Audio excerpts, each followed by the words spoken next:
Section 9. Divine Love, the Principle of All Good. To those who follow this path, divine love is all-sufficing. While despoiling of all things those souls who give themselves entirely to Him, God gives them something in place of them. Instead of light, wisdom, life, and strength, He gives them His love. The divine love in these souls is like a supernatural instinct. In nature, each thing contains that which is suitable to its kind. Each flower has its special beauty, each animal its instinct, and each creature its perfection. Also in the different states of grace, each has a special grace. This is the recompense for everyone who accepts with goodwill the state in which he is placed by Providence. A soul comes under the divine action from the moment that a habit of goodwill is formed within it, and this action influences it more or less according to its degree of abandonment. The whole art of abandonment is simply that of loving, and the divine action is nothing else than the action of divine love. How can it be that these two loves seeking each other should do otherwise than unite when they meet? How can the divine love refuse aught to a soul whose every desire it directs? And how can a soul that lives only for Him refuse Him anything? Love can refuse nothing that love desires, nor desire anything that love refuses. The divine action regards only the goodwill.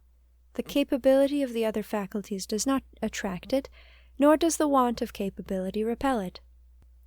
All that it requires is a heart that is good, pure, just, simple, submissive, filial, and respectful. It takes possession of such a heart, and of all its faculties, and so arranges everything for its benefit that it finds in all things its sanctification. That which destroys other souls would find in this soul an antidote of goodwill which would nullify its poison. Even at the edge of a precipice the divine action would draw it back, or even if it were allowed to remain there, it would prevent it from falling, and if it fell, it would rescue it. After all, the faults of such a soul are only faults of frailty. Love takes but little notice of them, and well knows how to turn them to advantage. It makes the soul understand by secret suggestions what it ought to say, or to do, according to circumstances. These suggestions it receives as rays of light from the divine understanding. Intellectus bonus omnibus facientibus eum. A good understanding to all that do it. Psalm 110, 10. For this divine understanding accompanies such souls step by step, and prevents them taking those false steps which their simplicity encourages.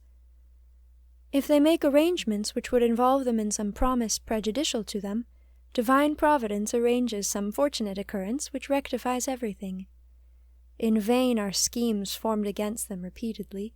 Divine Providence cuts all the knots, brings the authors to confusion, and so turns their heads as to make them fall into their own trap.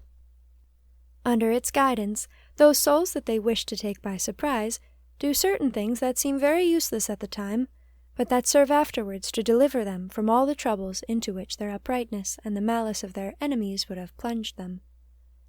Oh, what good policy it is to have good will! What prudence there is in simplicity! What ability in its innocence and candor! What mysteries and secrets in its straightforwardness! Look at the youthful Tobias. He is but a lad, yet with what confidence he proceeds, having the archangel Raphael for his guide. Nothing frightens him, nothing is wanting to him. The very monsters he encounters furnish him with food and remedies. The one that rushes forward to devour him becomes itself his sustenance. By the order of Providence, he has nothing to attend to but feasts and weddings.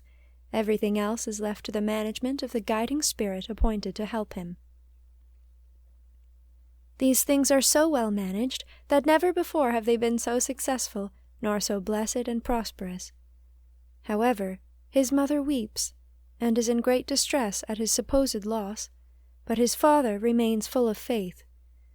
The son, so bitterly mourned, returns to rejoice his family and to share their happiness. Divine love, then, is, to those who give themselves up to it without reserve, the principle of all good.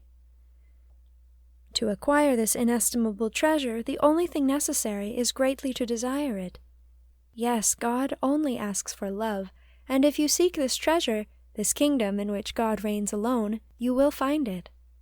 If your heart is entirely devoted to God, it is itself, for that very reason, the treasure and the kingdom that you seek and desire. From the time that one desires God and His holy will, one enjoys God and His will, and this enjoyment corresponds to the ardor of the desire. To desire to love God is truly to love Him, and because we love Him, we wish to become instruments of His action in order that His love may be exercised in and by us.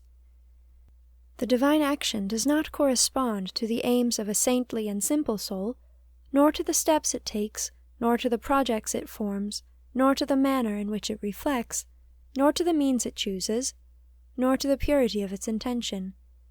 It often happens that the soul can be deceived in all this, but its good intention and uprightness can never deceive it.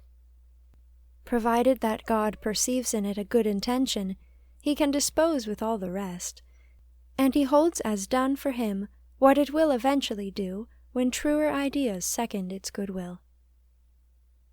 Goodwill, therefore, has nothing to fear. If it fall, it can only do so under the almighty hand which guides and sustains it in all its wanderings.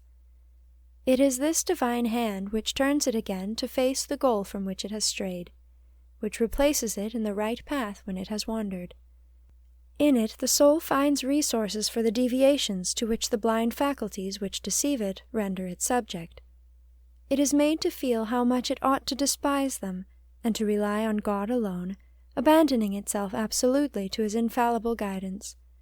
The failings into which good souls fall are put an end to by abandonment. Never can goodwill be taken unawares. That all things work for its good is an article of faith.